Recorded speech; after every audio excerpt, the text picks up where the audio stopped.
오늘은 그날 반드시 옵니다 라는 제목으로 함께 말씀을 나누고자 합니다. 먼저 이 질문에 대해서 한번 생각해 보셨으면 합니다. 여러분들은 예수님의 재림을 기대하시면서 살아가고 계십니까? 우리는 이 질문에 방금 대답하신 것처럼 아멘으로 대답할 수 있습니다. 하지만 당장은 아닐 것 같다라는 것이 또한 우리들의 생각이기도 합니다. 저도 주님, 전 이걸 못했고요. 이것도 해야 하고요. 갖고 싶은 거 가져야 하고요. 하고 싶은 것 해야 하고요. 결혼도 해야 되고요. 아이도 가져야 되고요. 그 아이들이 커가는 것도 봐야 되고요. 등등. 주님 어차피 지금 당장 오늘 오시지 않을 거잖아요 하면서 사실 하루하루를 살아가고 있지 않나 싶습니다. 실제로 우리는 태어나서 지금까지 인생을 수십 년을 살아오지 않았습니까? 크고 작은 일도 있었고 어쩌면 여러분들 중에 이 죽을 고비를 또한 넘겨오신 분들도 계실 테지만 또한 이 세상은 정말 악해지면 악해졌지, 살기 힘들어지면 힘들어졌지, 아무런 미동 없이 그냥 그렇게 세상이 흘러가는 이 그대로인 세상들을 또한 우리가 보지 않습니까?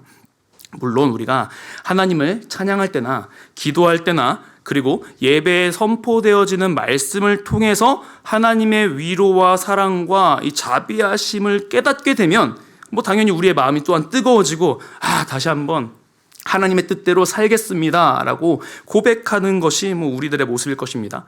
그러나 이 예수님의 재림은 이날의 끝에 대한 말씀은 사실 우리 삶에서 솔직히 먼 것만 같은 것이죠. 베드로가 살던 시대는 사실 더했습니다. 베드로와 바울은 바울을 포함한 이 초대교회 사람들은요, 예수님의 재림이 금방 있을 거라고 생각했어요. 바울도 예수님의 재림 때 이 살아있을 자들이 볼 영광에 대해서도 막 이야기하거든요. 그래서 데살로니가 교인들에게 소망을 가지고 살아갈 것을 권면하기도 했어요. 그러나 예수님께서 곧바로 재림하지 않으셨잖아요. 그러다 보니 이렇게 말하는 사람들이 있었던 거죠. 오늘 말씀이죠. 이르되 주께서 강림하신다는 약속이 어디 있느냐? 조상들이 잔 후로부터 만물이 처음 창조될 때와 같이 그냥 있다라고 말입니다. 정말 그렇습니다. 우리도 이 말에 흔들립니다. 아니, 흔들린다라고 표현하기보다 우리 안에 무의식 중에 깔려있는 그러한 생각이랄까요? 그러니까 말세라고 이야기하지만 어떻게든 우리가 지금까지 잘 살아왔고 4절에서 방금 말한 것처럼 이 세상이 창조의 때와 같이 그냥 있기 때문이죠. 여기서 베드로는요, 아주 중요한 언약 하나를 상기시켜 줍니다.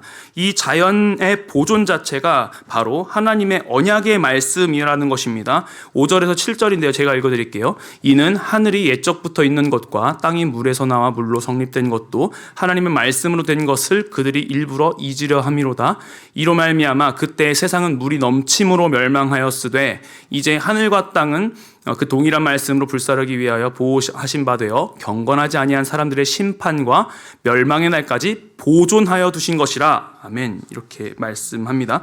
여러분들도 이 구절을 읽었을 때 한 사건이 생각나셨을 것입니다. 창세기에 기록되어 있는 이 노아의 언약입니다.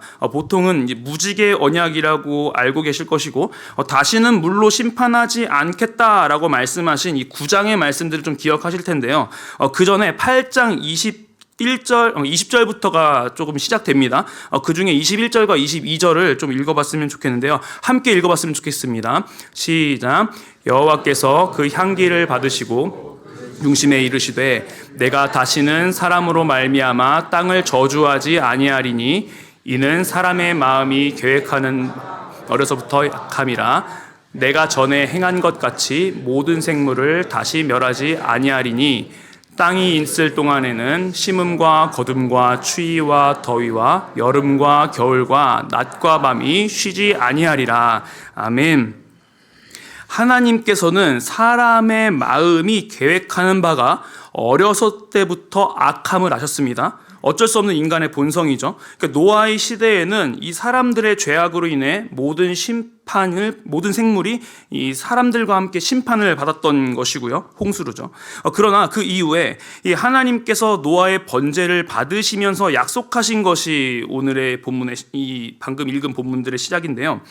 인간의 죄악으로 세상을 멸하지도 않을 것이고 22절에 말했듯이 땅이 있을 동안에 씨앗을 심으면 거둘 것이고 추위와 더위, 여름과 겨울, 낮과 밤이 쉬지 않고 변함없이 우리 앞에 계속해서 반복해서 찾아올 것을 이야기해 주시는 것입니다. 그러니까 이 아무것도 일어나는 것 같이 않아 보이는 이 일상의 반복과 안정이 하나님의 언약의 말씀에 근거한다는 것입니다. 땅이 있을 동안, 그러니까 주의 재림을 통해 이 땅이 사라지고 새 하늘과 새 땅이 열릴 그날까지 성부 하나님께서 계획하신 그 마지막 날까지 믿는 자들뿐만 아니라 믿지 않는 자들까지, 그리고 이 세상의 모든 것들을 보존해 주시겠다고 하시는 이 하나님의 약속이 여전히 지금도 이루어지고 있다는 것입니다.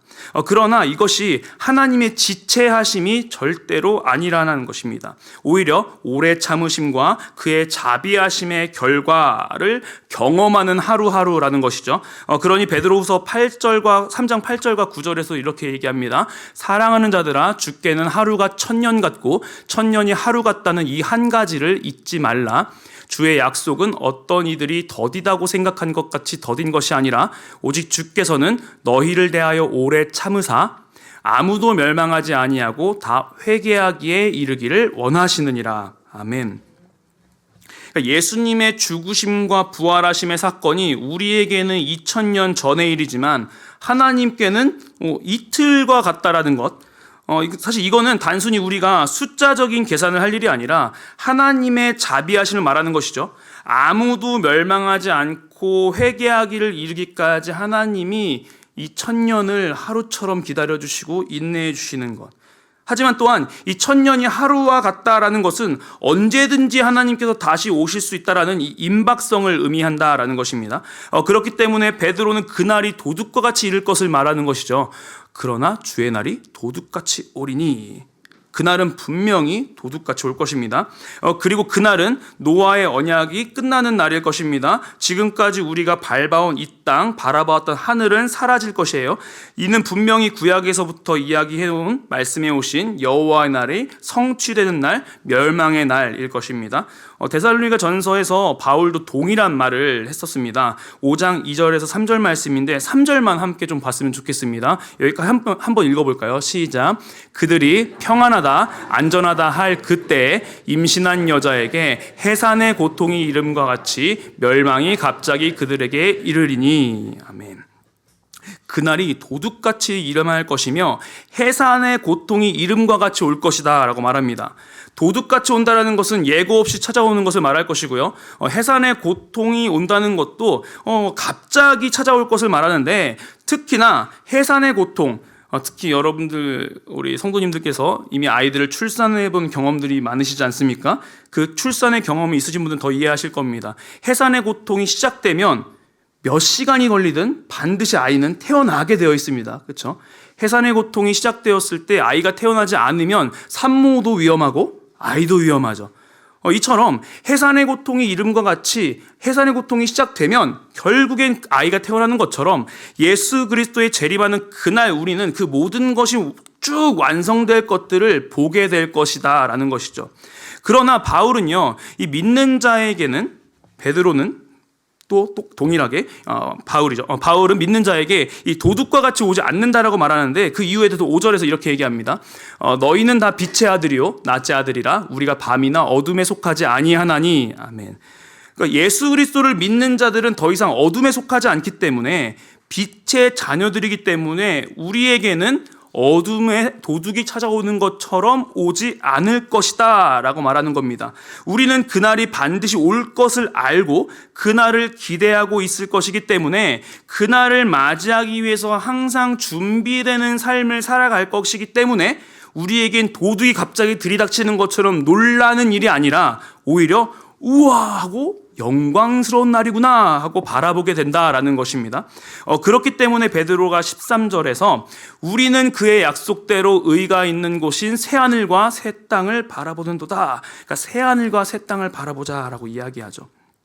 새하늘과 새 땅 많이 들어보셨죠? 신, 천, 아유 주여.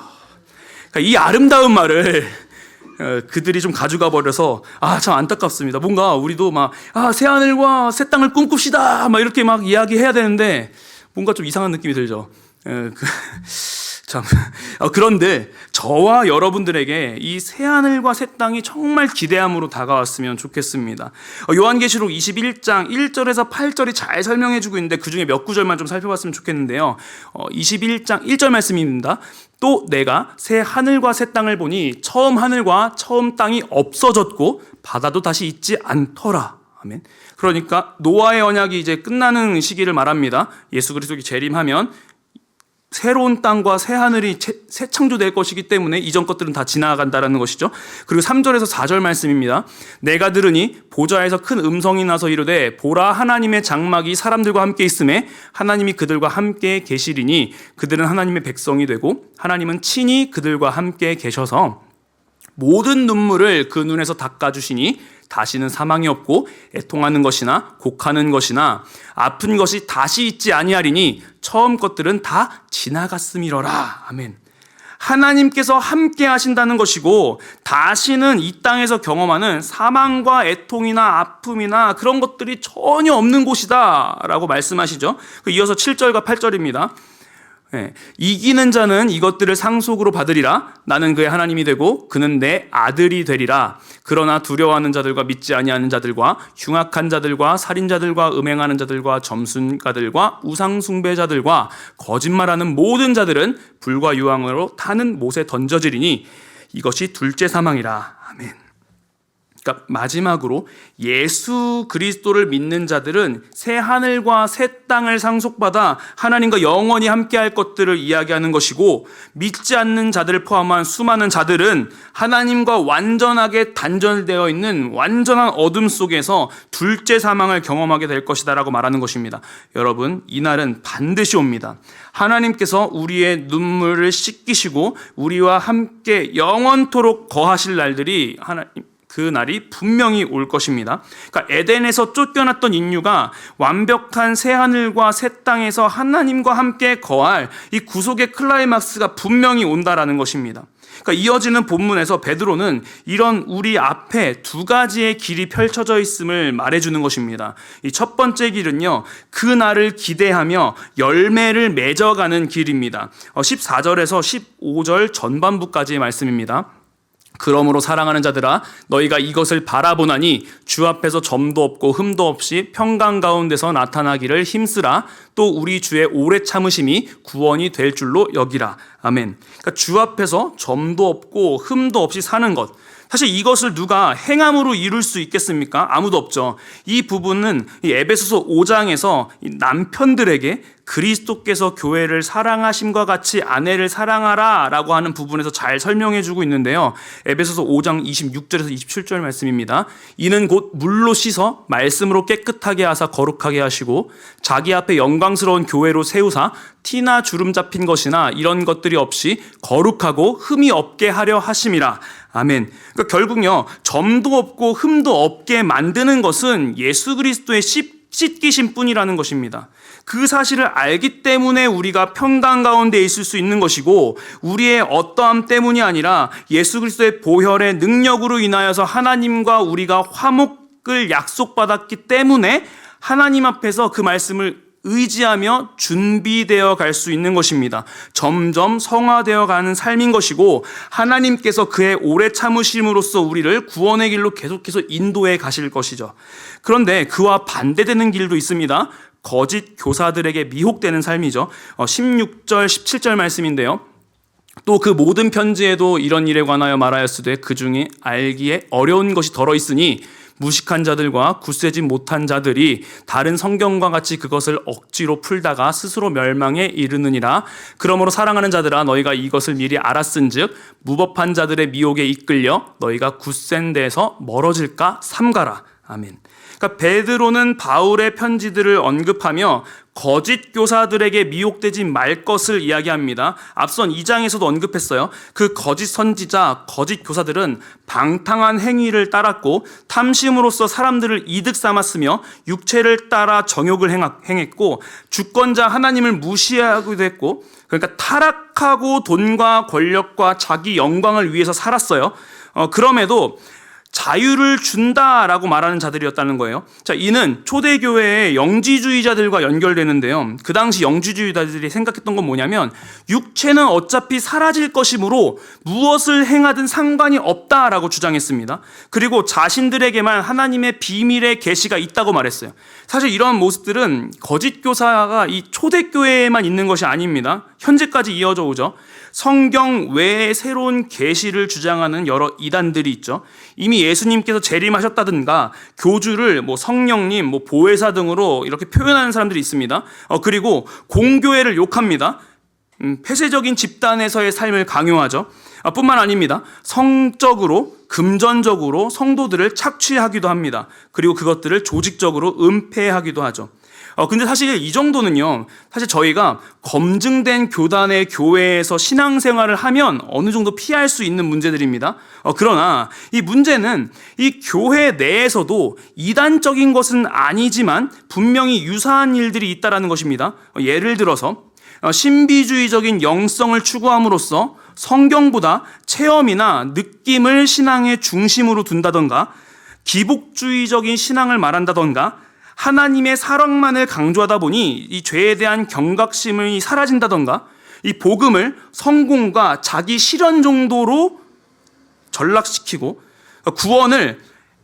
구원보다 이 삶에서의 행복에 집중하게 만들고, 이 말씀보다 사람을 중심으로 두는 일들이 이 교회 안에도 있다는 것입니다. 실제로 우리는요, 이 교회의 틀을 유지하는 일에 참 많은 시간과 재정을 들입니다.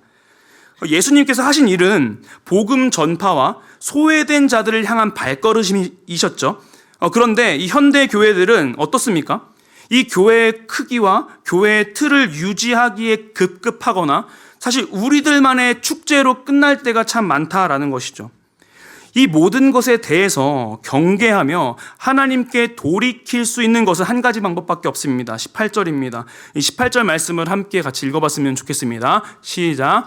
오직 우리 주 곧 구주 예수 그리스도의 은혜와 그를 아는 지식에서 자라가라. 영광이 이제와 영원한 날까지 그에게 있을지어다. 아멘.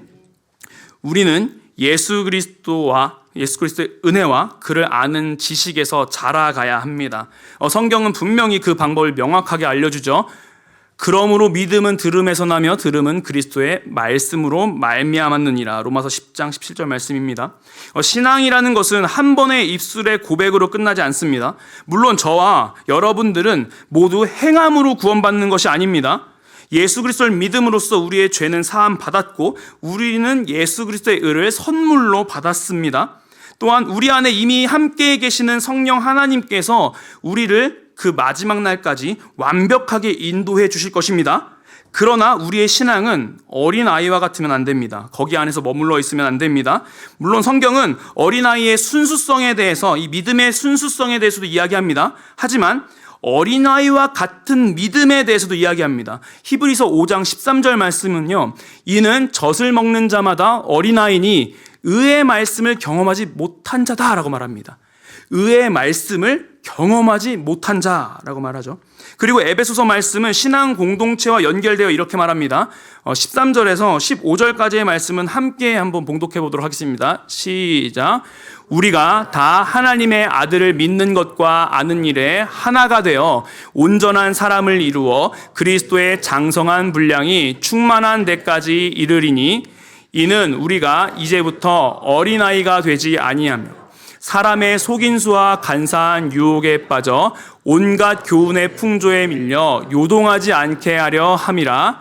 오직 사랑 안에서 참된 것을 하여 범사에 그에게까지 자랄지라. 그는 머리니 곧 그리스도라. 아멘. 이래서 말씀이 중요한 것이고 신앙 공동체가 중요한 것입니다. 예수 그리스도를 믿는 그 믿음 이후에 우리는 신앙의 성숙을 이루어가는 성화의 과정을 걷습니다. 그리고 그 성화의 과정은 말씀과 기도, 그리고 또한 우리의 성도들의 교제를 통해서 예수 그리스도를 알아감으로써 이루어져 갑니다. 예수 그리스도를 아는 이 지식은 이처럼 말씀을 통한 개인의 성장과 그리스도를 머리로 한 이 공동체에서 서로가 흔들리지 않도록 해주며 사랑으로 함께 자라가는 것을 의미하는 것입니다. 사랑하는 이음교회 성도 여러분들, 예수님께서 언제 오실지는 모릅니다. 당장 오늘 밤에 오실지, 내일 오실지, 아니면 몇십 년, 몇백 년, 몇천 년이 더 흘러갈지는 우리는 아무도 모릅니다. 그러나 그날은 반드시 옵니다.